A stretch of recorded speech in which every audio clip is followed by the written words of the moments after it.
I can't stop these feelings taking over me.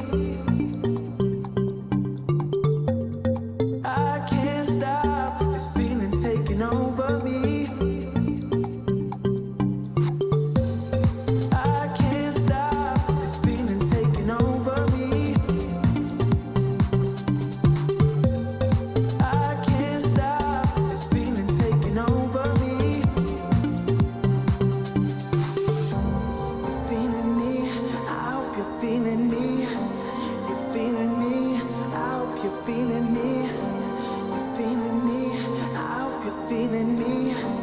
You're feeling me, I can't stop. You're feeling me, I hope you're feeling me. You're feeling, you're feeling me. You're feeling me, I hope you're feeling me. You're feeling, I can't stop.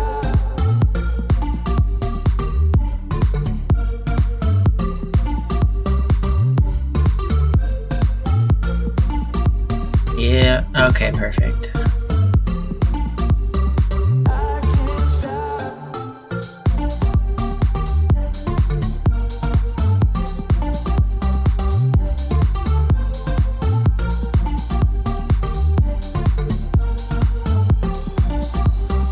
I can't stop.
Hello and welcome to Porsche Cup Challenge coming at you at Interlagos. We're going to have an exciting race for all of you tonight on this Thursday evening. Happy Thanksgiving to all the American folks down south of me. And for everyone else, it's just normal Thursday. Because of the American Thanksgiving, as you can see, we've got 17 cars. So this is going to be I would call this a very intimate race, which is always a little bit more fun. You really get to know the cars around you with a reverse grid top 8. It's going to be very interesting to see who makes it within that reverse grid top 8. And yeah, I'm really excited to see how that goes. Right now, we're just doing our qualifying. We've got our 15-minute qualifying as always, and everyone's just going through their qualifying laps right now. You get 4 laps total. Currently, we're looking at Patrick Hingston on provisional pole. Marco Valverde, as we're following along with right now, trying to beat that time. We got Carl Ribbing in front, going to give that nice draft down that straight for Marco. Let's see if he can put up a little bit of a better time with that draft helping hand. Maybe not. We'll find out.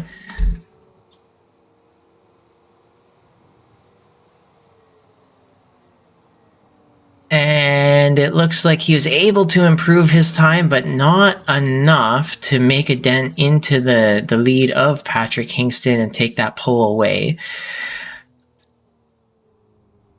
And joining with me in the booth tonight, I think I can hear you right about now, Ryan Winfield. Are you there?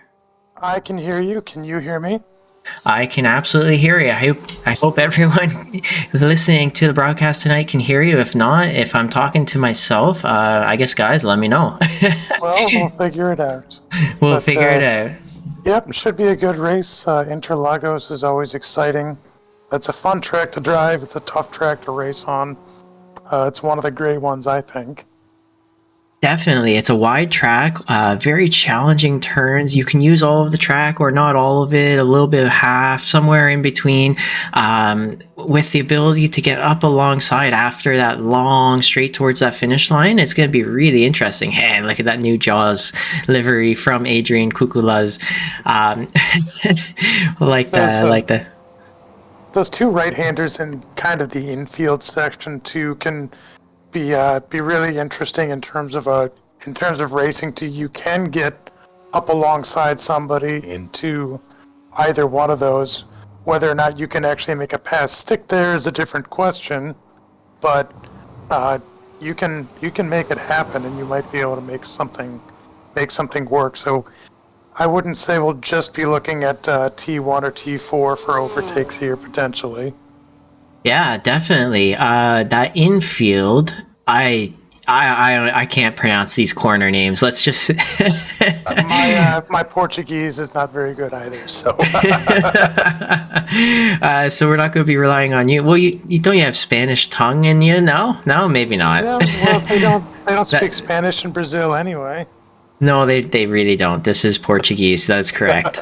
I was just hoping that it would be transferable. No. Unfortunately, I am all Northern European and only speak a little bit of German for a second language, so I am basically useless here.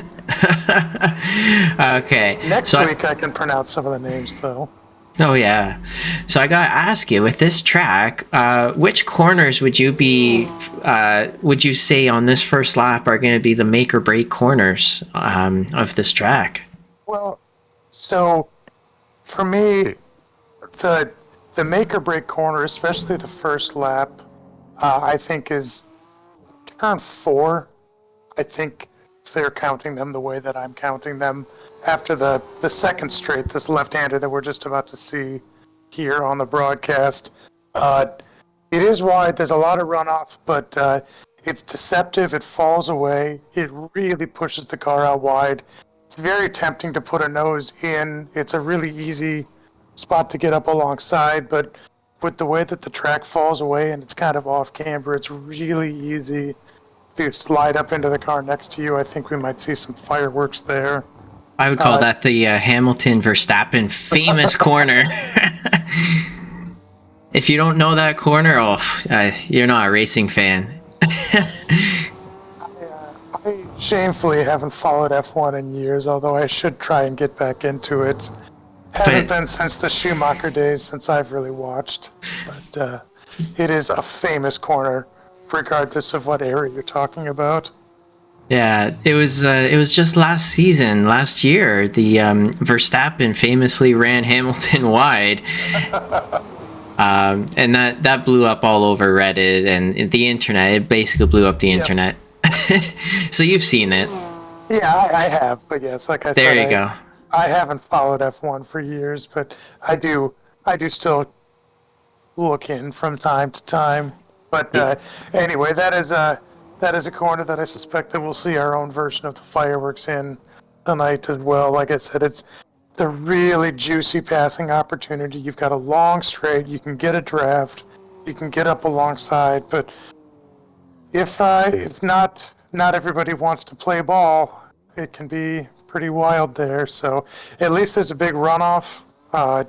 It's not a wall or a gravel or whatnot, so you can generally hold it if you do end up getting wide. But yeah, like I said, suspect that we'll see some interest there. And it'll always T1, just like most tracks. You can usually, although it is fairly difficult here because it's really easy to defend the inside, especially with the way that the pit wall sticks out, but still possible if you get the run just right. Something is happening with my SDK. How is it? What is happening? I have to close it real quick. Technical difficulties. I've never seen this before. I'm gonna try and fix this really quickly before the race starts. Oh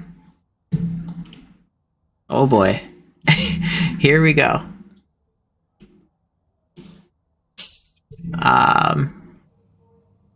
Okay, so don't mind me. Pay no attention to the man behind the curtain. Yeah, you know what? Okay, so we've lost our qualifying results, and that is unfortunate. But at least,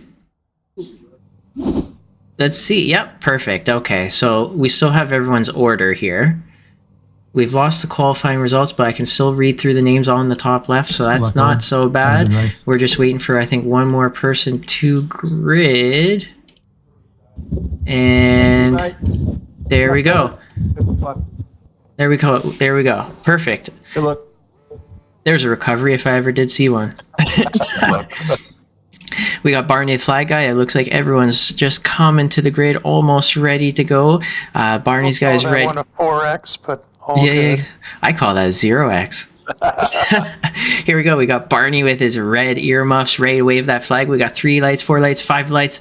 Lights are off, and away we go. And quite an excellent. That was a move.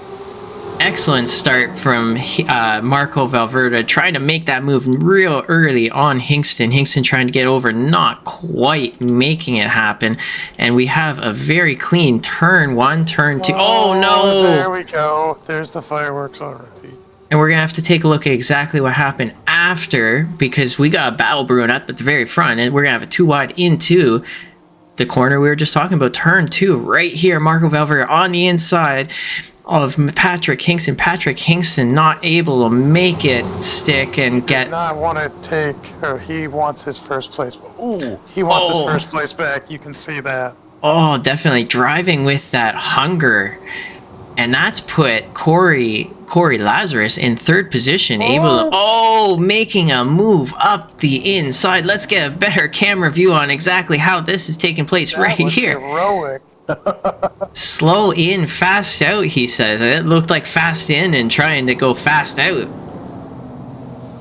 These cars are notoriously difficult on the brakes, and to pick up that much space just on the brakes is pretty amazing.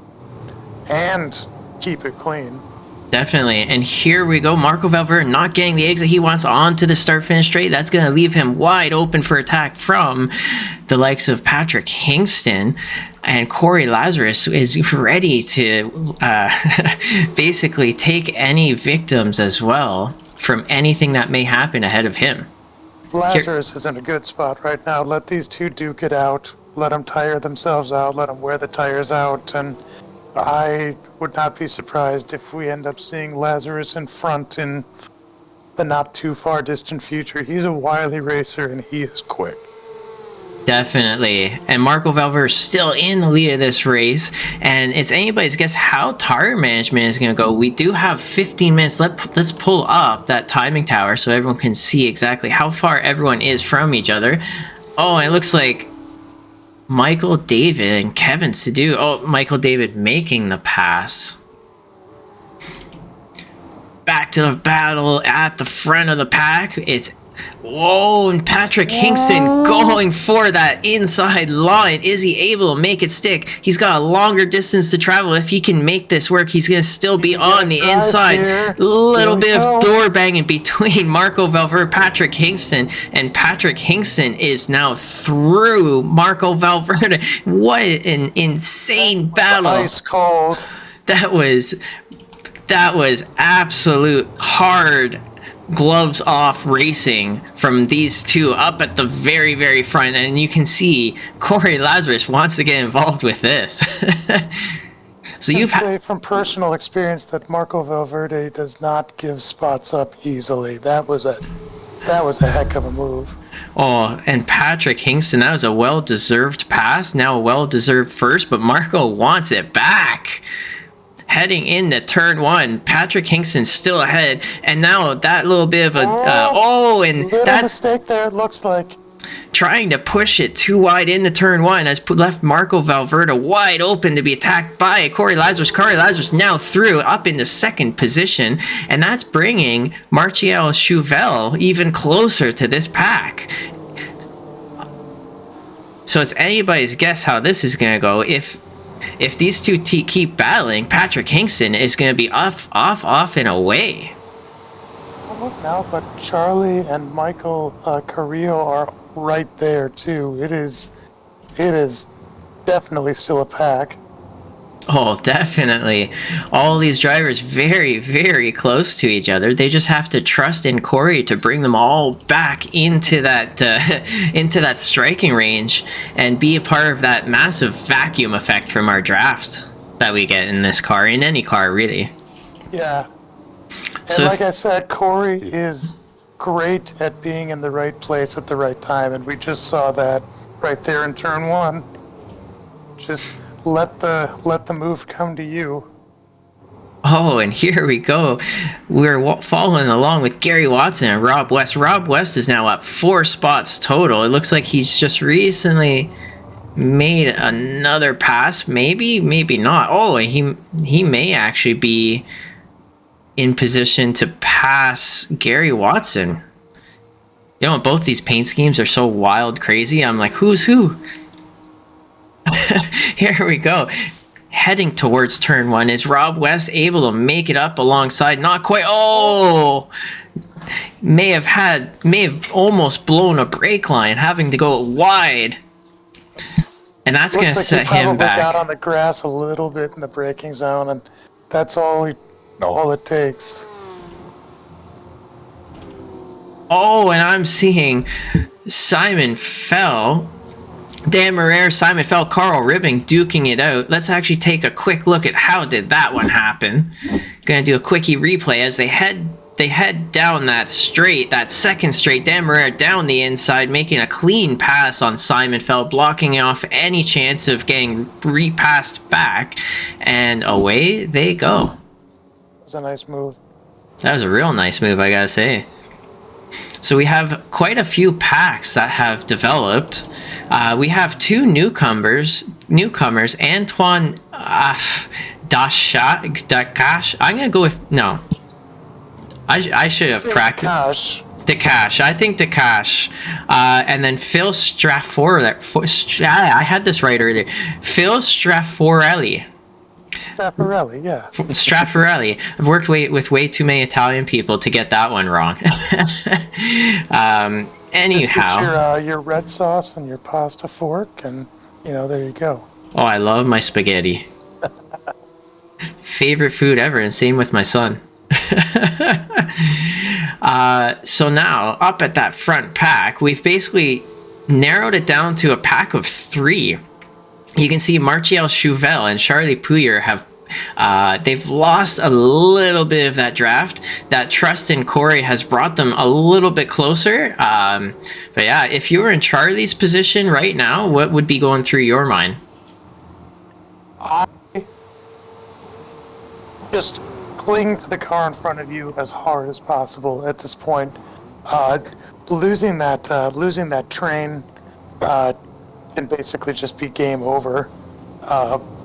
He's still close enough, I would say, to get a little bit of help, but the closer you are, the closer or the more help you get. But don't look now, but Carrillo is approaching as well. So, gotta be eyes ahead, but still keep a little eye in your mirror too. And while while driving, And while we were talking, we actually just have, we just missed Marco Valverde passing Corey Lazarus. So let's just take a quick replay. Oh, it looked like Corey Lazarus got a little bit too wild, and that allowed Marco Valverde to make a nice, easy pass.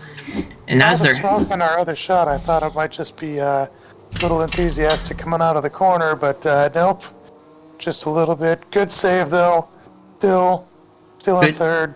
Still have that whole feature left. All that tight. I'm not counting Corey out yet.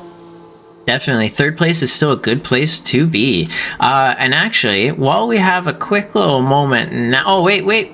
I don't speak in too soon. We got Phil making a move on Michael Carrillo. It looks like Kevin Sadu is also crashed, potentially. But there we go with newcomer and Michael Carrillo. How did that happen? He was right up behind Charlie and lost a lot of space. I don't know, maybe a little mistake or whatever, but he lost a good amount of ground in a hurry.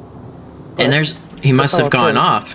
And Michael Carrillo wants that spot back. He takes it back, and away he goes. He's now got the rear bumper of Antoine to look at, and he's going to try and take that spot back too, I'm sure. If he can do that, he's got about 6.5 minutes left, and yeah. I'm going to take a quick look at how did that race start, what happened. Following along with... I think this is Adrian. It looked like... Oh! Yep. Just a little bit of an accordion effect there. Just, people don't necessarily brake where you expect them to brake when you're in a pack that big, and looked like young Joy just got caught out a little bit. That is unfortunate, but yeah, that's the way it goes sometimes. The concertina effect, if you are in the British way of thinking things, but I call it the accordion effect, being American. And not to live in the replays too much, we're going to go back to the live in short time. But here's Corey Lazarus making it by Marco Valverde. If anyone was curious of exactly how did that happen, they're just now swapping positions based on who makes a mistake. Yeah. I actually want to head right back up to this battle and see how they're doing. These mistakes have brought this four or five cars right back at them. This is now a pack of Corey Lazarus in the front, Marco Valverde, Martial Chauvel, and Charlie Pouyer. Meanwhile, Patrick Hingston is in his office up at the front. Oh, and he is in his happy place, I gotta say. Patrick Hingston is one of those drivers you can always count on getting away and just driving away. He can get his head down, focus. He's a little bit of a younger aged person in our league here, and I'm convinced that's actually part of his winning success. I remember when I was younger, around his age, and oh man, did I ever have the focus to just keep just keep practicing and get everything perfect. So away he goes. Now, back in my early sim racing days, around the teens, early 20s, when didn't have nearly the responsibilities of life that I do now. I could just race for 5 or 6 hours a day or however long it took. So, oh, age is definitely an advantage. You got the sharp reflexes when you're that age too. And your willingness and ability to learn is far superior. I gotta say, trying to learn a track now at the older age, oh, forget it. Sounds silly, but yeah. There's some science behind it. Yeah. Where is following along? A little spaced out. I want to go back to the start and look at P1 and 2 right off the grid, because it looked like kind of a wild move to try and get to the inside, because I think P1 starts on the outside here at P1 starts on the outside here, and I think Patrick really wanted that inside. It was pretty spectacular, but everybody made it through clean. Oh no! And it looks like we've got Phil Strafforelli making a little bit of a spin on that final corner, losing a few spots, and a little bit of an unfortunate situation. But that's how it goes. He's down 5 spots total, and yeah. Heading back. Actually, I'm really curious to see how's the weather looking. We got 33 Celsius track temperature, so these guys are going to be flying. They're going to have the confidence to make all the moves that they want to make, and so that's going to be definitely playing into their advantage as this race goes on. Follow along with Michael Krill in the gentleman's purple Porsche. He's, of course, I'm guessing he lost control of his car earlier. Something happened. He lost a few spots. And now here we're following along. He's trying to gain them back. His next target is Antoine Dakash. Definitely in striking range. He gets in. Is he going to make it around the outside? Nope. Antoine throwing that defensive line, not wanting them to get up inside of his business. And the car number 30 is staying ahead. Unfortunately for Antoine, he's heading into that real long drafty straight, basically a DRS zone. Michael Krill getting an excellent exit, and so Antoine is now in striking range.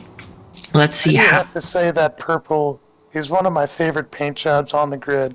Yep, here we go. Yep, right there. Looks like Antoine's giving up the inside nice and easy, and we've got 1 lap left, and that is actually a smart move, I would say, from Antoine. Oh, he's not done yet, though. There we go. Not battling it too hard. Discretion was the better part of Valor there. Definitely, and we've actually now got Marco Valverde and Martial Chauvel battling it out for 3rd, and that means Corey Lazarus has broken away from that battle.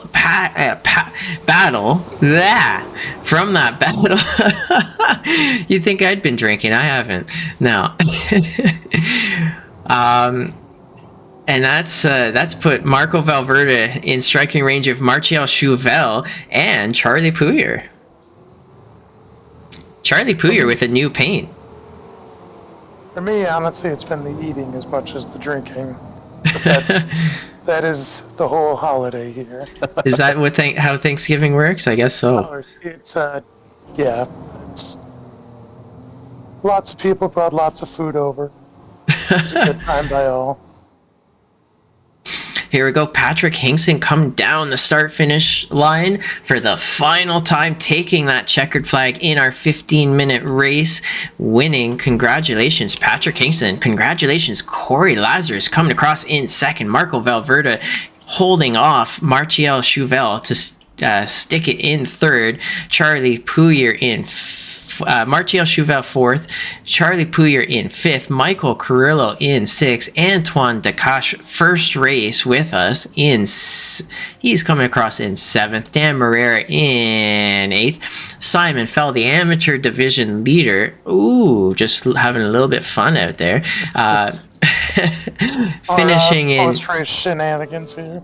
Finishing in 9th, that's going to help him a lot for the amateur division points. Phil Strafforelli in 11th after that little bit of a mess up.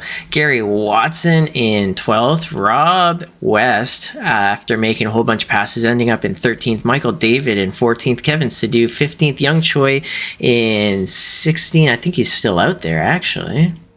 Yep, there he is. And Adrian Kukulas, who had a real tough time out there on lap 2, is in 17th. But we have one more race to go. It's not over, and you can gain a lot of spots still, as you just saw. We've got half an hour to go. Got a half-hour race. Age isn't a barrier. Just ask Alonso. That's I like that. Fernando Alonso is going to be, 44 by the time he exits F1? Absolutely incredible. That is wild to me, especially considering, remember when Alonso was the young guy on the grid, but, that's how it goes. Yeah. Now he's the elder statesman.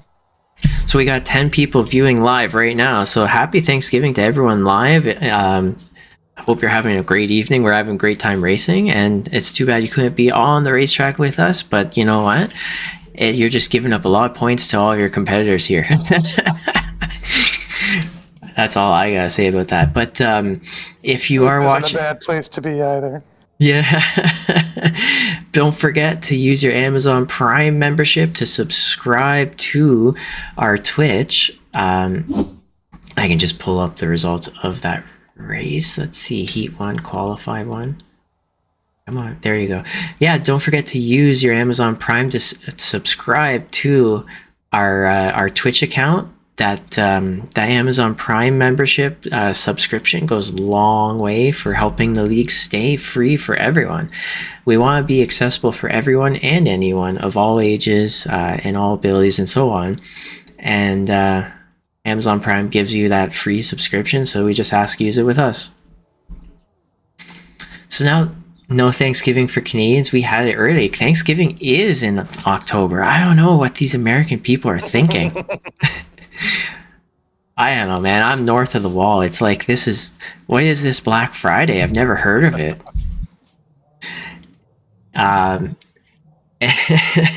Anyways, going into our 30-minute feature race, especially with the reverse grid 8 and the field that we've got, Ryan, what are your thoughts and what are you looking out for in this next race?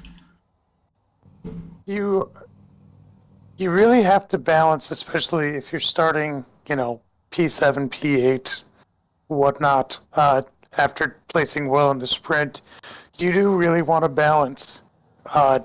Obviously, the fastest and easiest way to make up spots is early in the race when everybody's all bunched up, but the last thing you want is to get collected, so it really is a balancing act to just try and, you want to make your way through the field as quick as possible, but you don't want to do something that will put you out and end up way back from where you were. So, like I said, it's just that balancing act.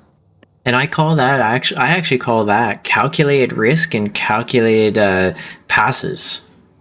Totally. Absolutely. And here we go with our lights are going up. Lights are off and away we go. We got Dan Marrera in the lead of our race with Charlie Poo. Oh, and someone had a little bit of a bad start. That looked like Phil. Oh man, this is intense. Marco Valverde had an excellent start. Dan Marrera still in the lead. Corey Lazarus, not the start he was hoping for, but Marco Valverde all the way up into third already.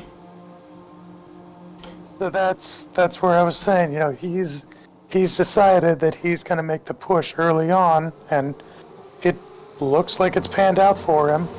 So now Lazarus and the like are going to have going to have a challenge working their way through the field while, Valverde has an empty track in front of him. So it's all a calculation.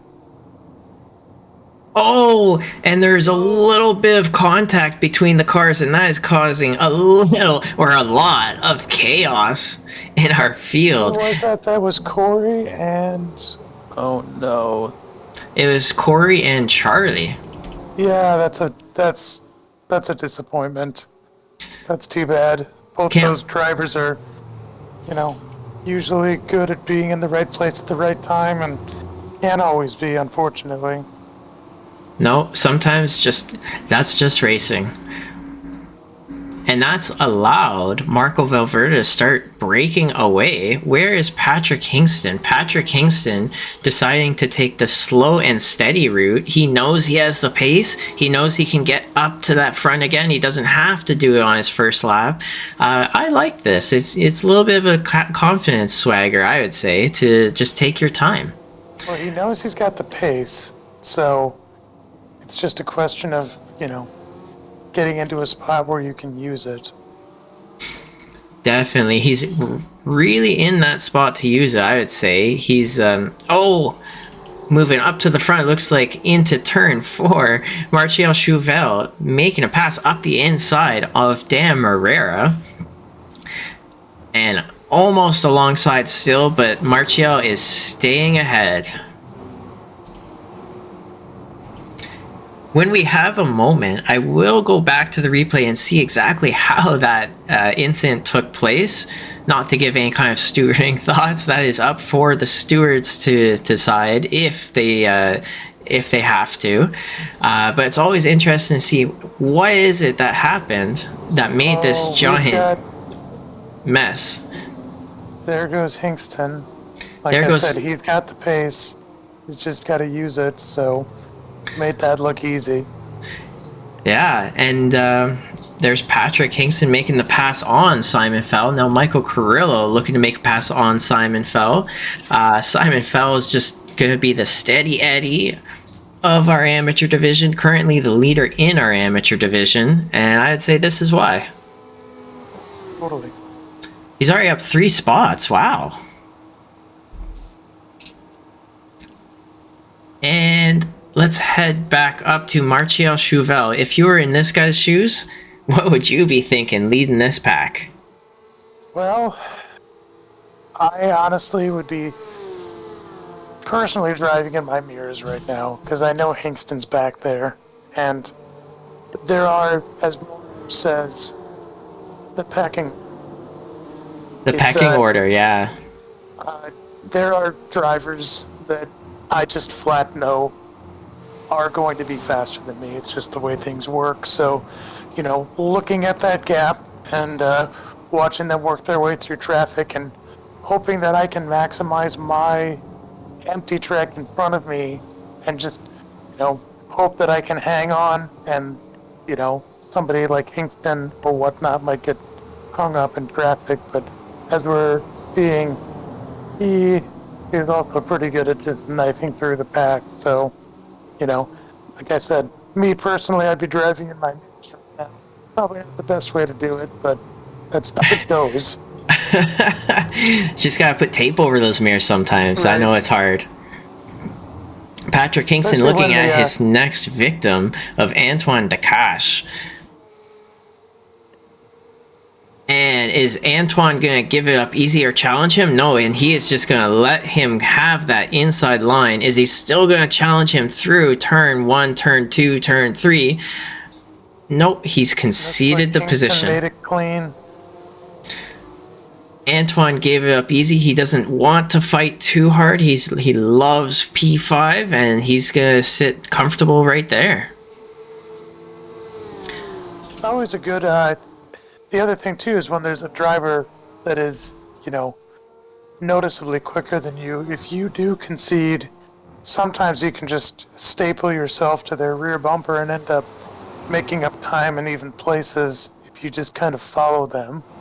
So it's not always a bad strategy either.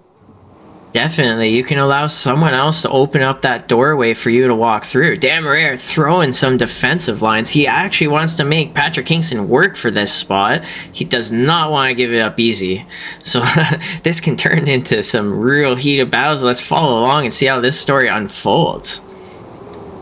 Patrick Kingston going for the wide entry, which means he's going for the exit out of this corner, and that's opening him up for attack from Antoine behind. So, wow, this is getting intense. Let's see if he can get a drive off this corner. Missing that apex curb, having a perfect exit. Yeah. Away he goes. I just have to. Let's see if Marrero throws it down the inside, coming around here. Looks like he's gonna. Oh, no. Not battling it too hard. Dan Marrero sees purpose in letting him have that inside so that he can block off Antoine behind and stay ahead. And away goes Patrick Kingston on one more driver. Oh, no. It looks like Michael Carrillo went off. I'm going to take a look at how exactly did that one happen.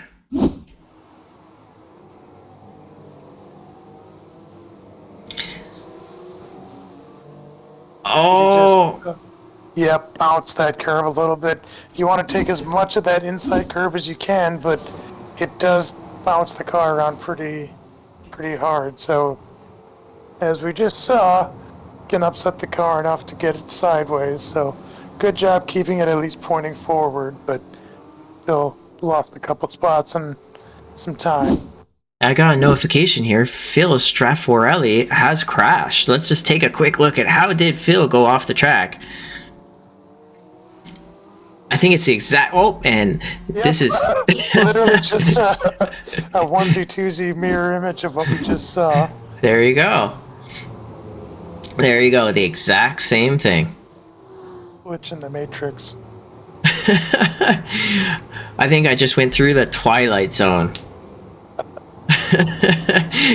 Following along with Kevin Sadu heading on to... Oh, no, and there goes Michael David getting a little bit too excited on the throttle, coming onto the flash. Almost called that a broadcaster curse. Oh, yeah. It was on the screen.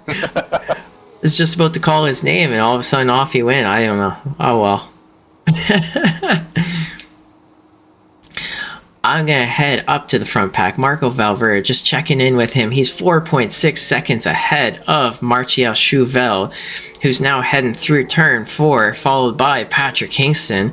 If I would put my money on, he's going to let Patrick Kingston through and follow all the way up to Marco Valverde so he can challenge for the lead, challenge for the win. What do you think? Kingston's got some work ahead of him, though. I mean, a 5-second gap, even at his pace, is not trivial, and Marco is very fast in his own right, so I don't know. We might, the slow and steady might not have been the way today. That's quite a gap to pull back, provided, everybody keeps the car going the way that it should. Definitely. We've got 2 battles to follow on track right now. We've got the battle that's going to be between Martial Chauvel, Patrick Kingston. Oh, and Patrick Kingston getting up the inside. And there you go. Martial just letting him have it nice and easy. Yeah, and then that looks like that concession. There we go. Behind them, the next battle is Simon Feld, Charlie Pouyer, and Antoine Decache. Looks like Simon Feld... Like I said, sorry. Simon Feld is in the lead of this pack, heading through turn 1. Charlie Pouyer is getting closer and closer. But I was just going to say, we've got 20 minutes left, and Hingston is 5.5 seconds back. So, trying to pull back half a second a lap for 20 minutes straight is a tall order. And that's not even... counting the whole, once you get there, you have to still try and find a way around. So, like I said, this is going to be a tall order for Mr. Hingston. Definitely. So I'm really curious to see if he can do it. Both drivers. Oh no, Patrick Kingston's up 6 positions. Marco Valverde is up 5. So that would actually mean at these current positions, Patrick Kingston would walk away from this race with more points than Marco Valverde. Not by a lot, but still more. So that would still be a points win for Patrick Kingston. Interesting, just due to the points from the sprint race. Yes, because Patrick Kingston won the sprint race. Marco Valverde, what was he, second, third? Patrick Kingston won it, and now he's in second position. So that means Patrick Kingston's going to have 59 points from this race if he stays in second.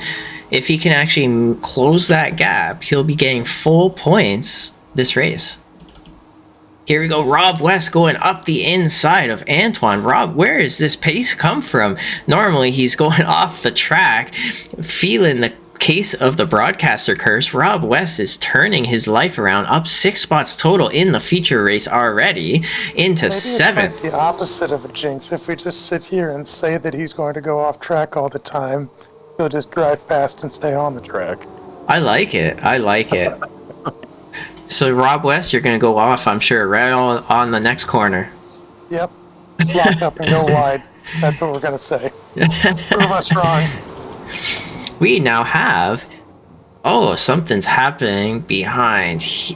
Looks like Michael Carrillo passing Adrian Kukulas. Adrian, I'm guessing, giving that one up easy. I didn't get to see how that one happened. Oh, actually... Yep. I see Lazarus working his way back, too. Slow in, fast out. It's always a good way to go. Going up the inside here. It looks like just enough pressure to push Kukulas wide. It almost looked like Adrian Kukulas got a little bit spooked. The new Jaws car, it's pretty scary. I like that. But it looked like he was actually the one getting spooked, not the other way around. So yeah, I'm not sure if it was meant to be a concession or if he just saw the car coming up the inside and missed the braking zone a little bit. But either way, Lazarus gets through clean and keeping his eyes up and ahead.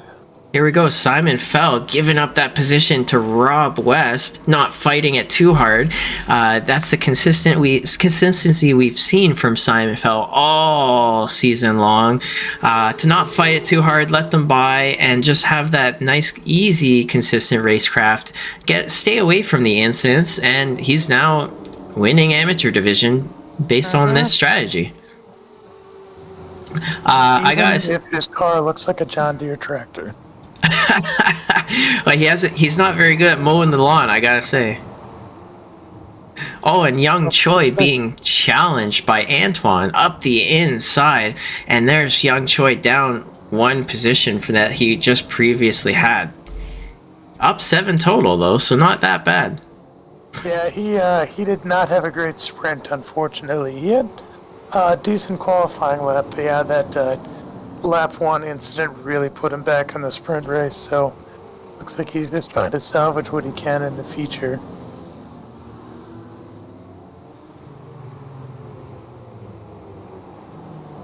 So that large pack that we had previously with Charlie Puyer all the way back to Young Choi has now spread out a little bit, and so that's given a lot of security to Charlie Puyer up here in P5. He can now start thinking about making a pass on Dan Marrera, taking P4 and getting some seriously great season championship points. Charlie Puyer's down 1 spot total.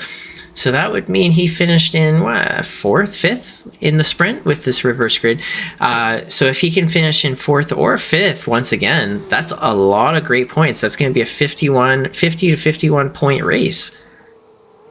Yeah. With the American Thanksgiving today, that's put a lot of people into great positions to gain some good points. It's going to be some heavy drop weeks for some of our drivers, but you know what? This smaller on the heavy for some of us, but yes. The smaller field. Looking at the flags in the field, yeah, there is a lot fewer American flags than we normally see on the Thursday race. But I'm personally loving this smaller, intimate field. Kind of reminiscent of season 1. Yeah.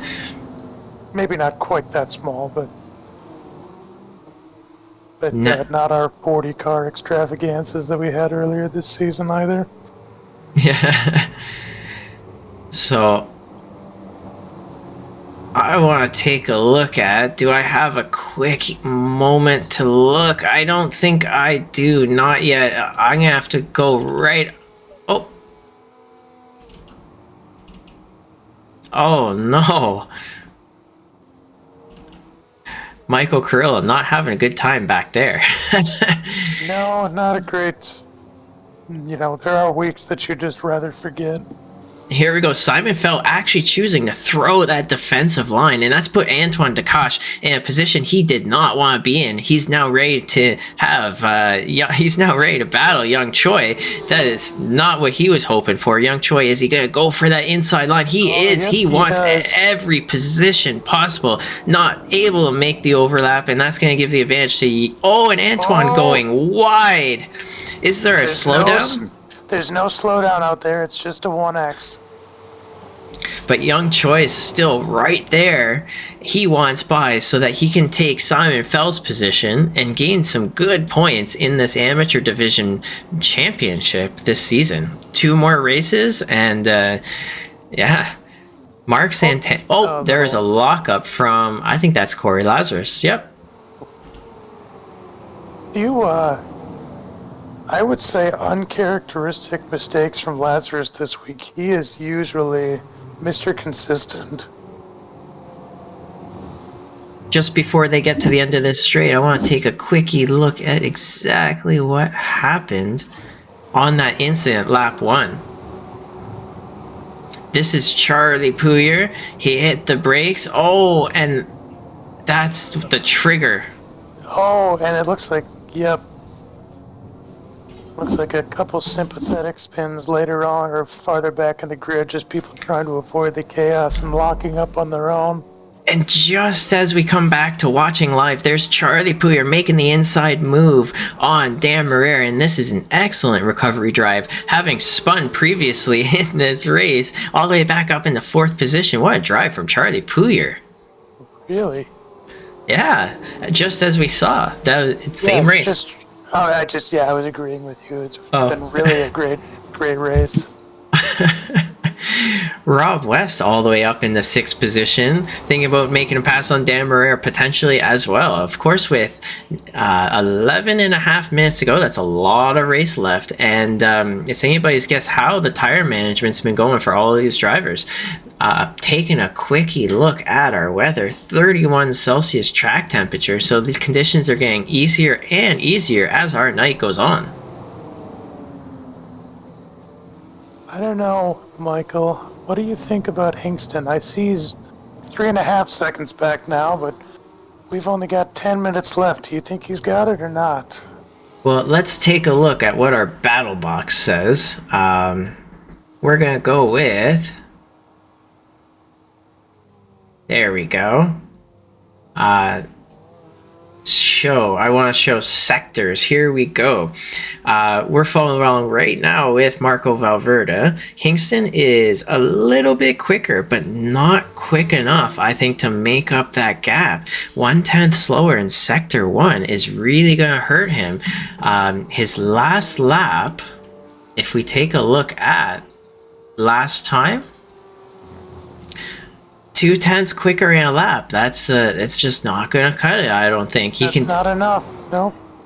He can definitely see him in his. He can definitely see him. I don't know if he's gonna be able to catch him. Here we go. They're very, very evenly matched. Sector 1, a little bit quicker. Sector 2, a little bit slower. Here we go with Sector 3. Sector 3 is going to be coming in any moment now. You know what? I think that Patrick Hingston may have to settle in for second. Like I said, it's that gamble that you have to make. Do you push really hard right off the start and hope that you can get through clean and hope that you can drive away? Or do you settle back and hope that your opponent isn't able to make it through, and looks to me like the going out hard gamble might be paying off today. We shall see. There's still, plenty of driving left, but looks like that might be the way that the cards fall today. Yeah, definitely. For the person to win the race, that has definitely been the strategy to go with. Of course, the way you gain points in our league is not always the winner of the race. The winner of the sprint race, of course, will be the one who gains the most points. The winner of our feature race doesn't necessarily mean he's gaining the most points in the race total. Marco Valverde being third, he's going to be gaining about 56 points, and Patrick Kingston will have 59. So Patrick, even though he stayed a little more conservative, will actually be the ultimate winner in this situation. Valverde, I thought he... Oh no, he didn't. I thought he was second in the sprint. But oh, and there we see Young Choi taking the inside line, and Antoine having... not able to stay. Oh yeah, he's having a moment. He is definitely having a moment out on the outside, and that's actually allowed Corey Lazarus to make it through. Corey Lazarus all the way up into 9th position. Good recovery drive from him. Rob West staying nice and easy behind Dan Marrero, not wanting to push his luck too much, it's looking like. Getting closer under braking. Is he going to try and make an attempt on this straightaway? Looks like he got an excellent exit. He's definitely close enough. Dan Marrero, is he going to want the inside, the outside? Who's going to go where is anybody's guess. I'm going to have to bet Dan Marrero wants the inside. We'll see.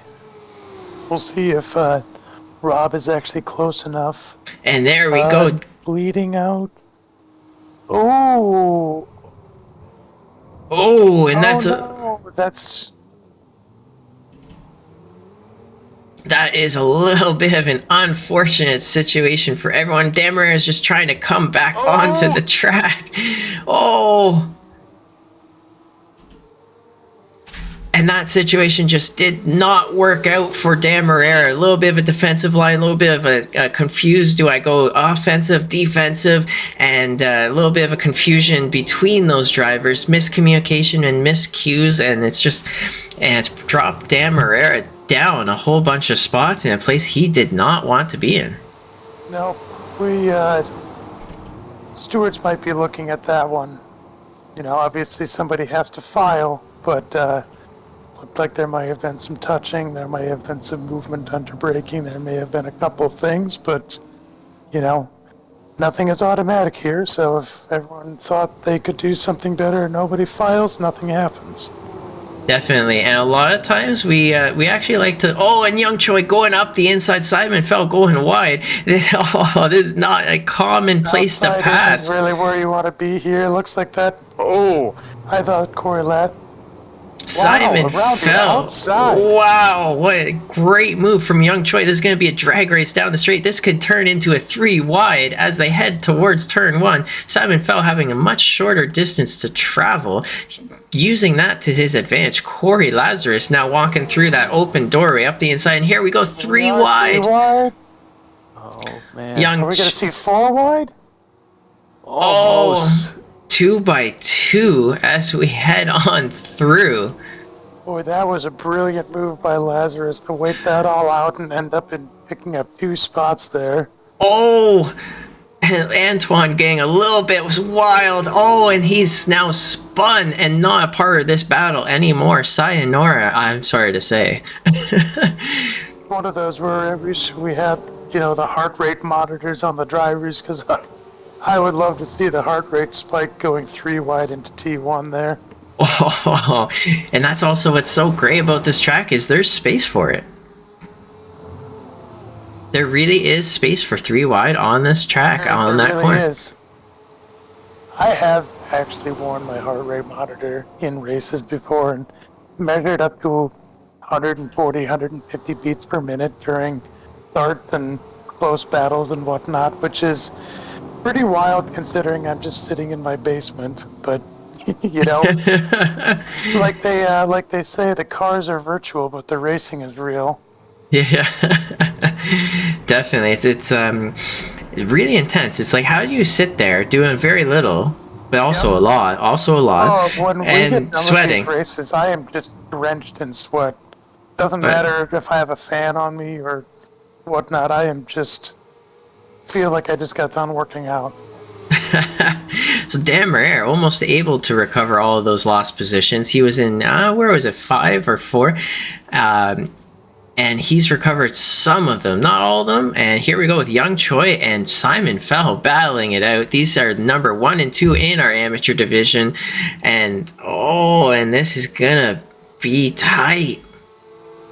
Heading towards turn 4, Young Choi has the opportunity to go for some overlap. Simon Fell telling him with that little bit of a defensive line check, don't even think about it.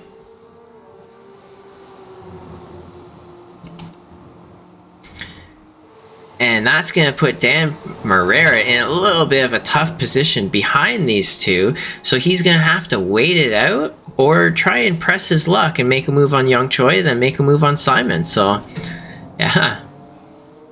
See, with 4 minutes left, it might be best to just let it ride, but, who's to say? So here's Patrick Hingston, 2.9 seconds away. He's got 3 minutes to go for 3 seconds. That is tight. Martial Chauvel. Sorry? I was just gonna say, I don't think it's happening. Oh, and it just happened. It just did. It absolutely just happened. Let's take a quick replay on how did that happen. Oh no! Just an unforced error. And there you go. Oh, the spin coming back on track too. Oh, and that is gonna hurt, and that's gonna put Patrick Hingston in the lead of this race. And so you know what? I guess you're eating your words. The aggressive start did not come through here. Yeah, I did say I was wondering on tire management, and that looks like it may have been a tire management thing or just plain a mistake. But yeah, looked like it played right into Hingston's hands up. Here we go. Young Choi taking the inside line on turn 4 and making it stick. More moves in the amateur division.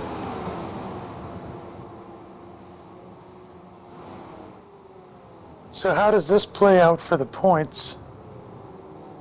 Let's see. Young Choi's up 10 spots, so that means he had a pretty bad sprint race. So Simon Fell, because of the consistency through both of our races tonight, is going to have more points that he's walking away with.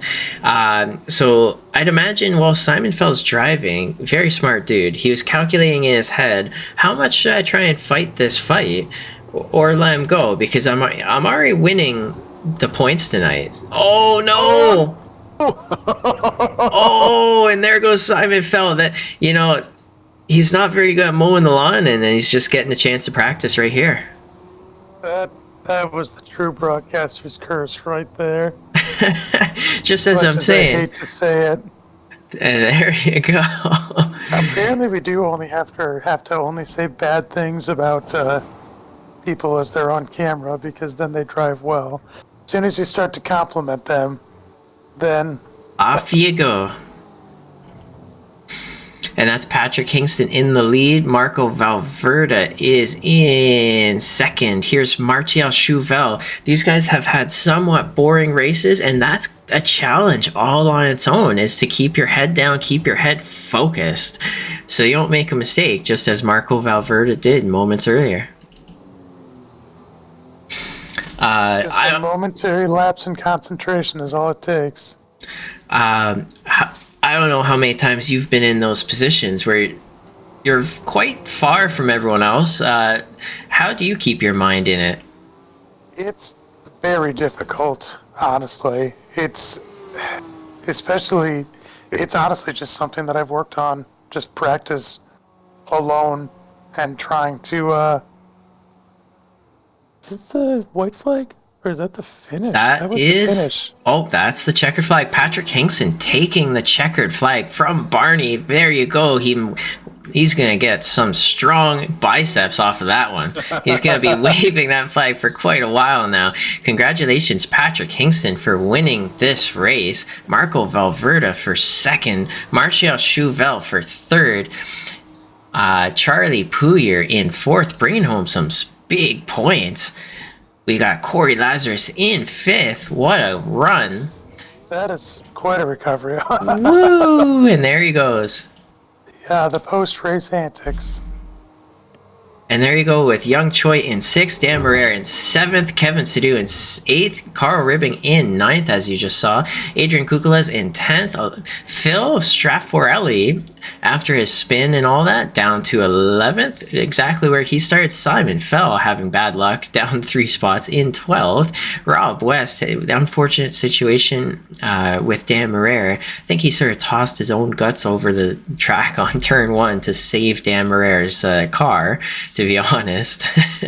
Gary Watson not having a good time in 14th. Michael Carrillo in 15th. Antoine Dakash in 16th.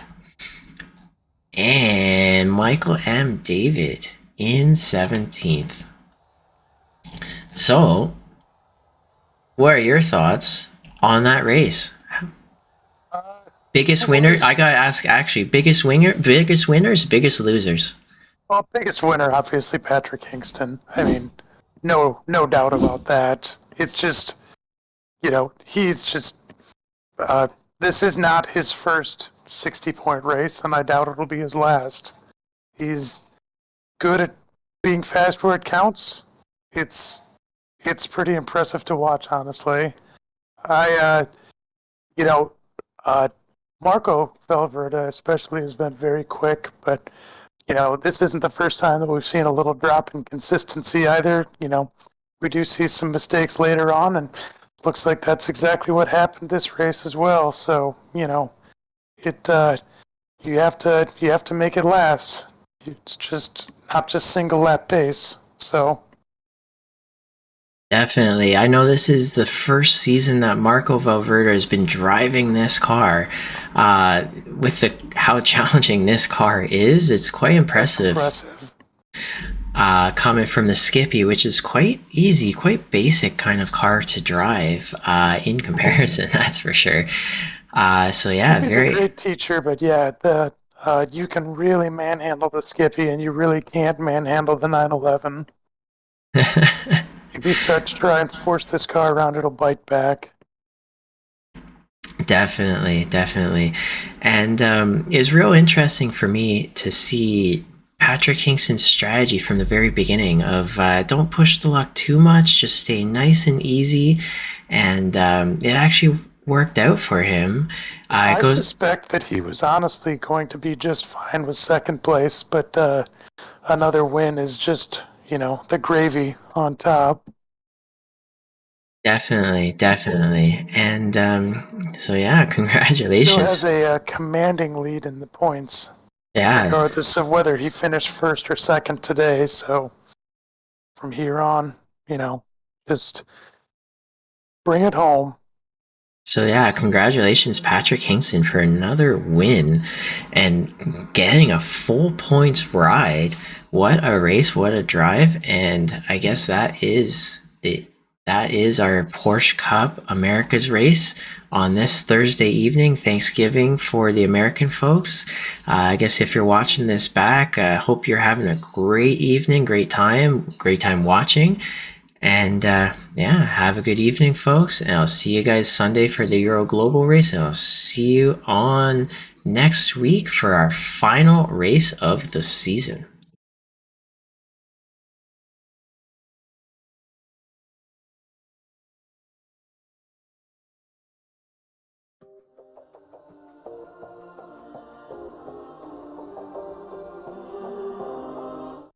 Actually, don't go too far. I see Patrick Kingston. I'm going to bring him into the broadcast booth. Where is it? Move to... Hello. Brian, are you still there? Yes, I am. Perfect. Here we got Patrick Kingston. Welcome into the broadcast booth. Before I cut off the broadcast too soon, how are you feeling, man? I'm feeling good. So I gotta ask, going into that feature race, you started at the back. What was your strategy from the very beginning? I was just trying to keep it out of trouble and like gain positions. That's all. Just nice, steady, and easy. Yep. Yeah, we've definitely seen you do a little bit of both strategies throughout the season. Try and gain the positions quickly, try and gain them slowly. What had you choose to go slowly this time? Um, I wasn't. I was like trying to be aggressive, but at the same time not be like super aggressive.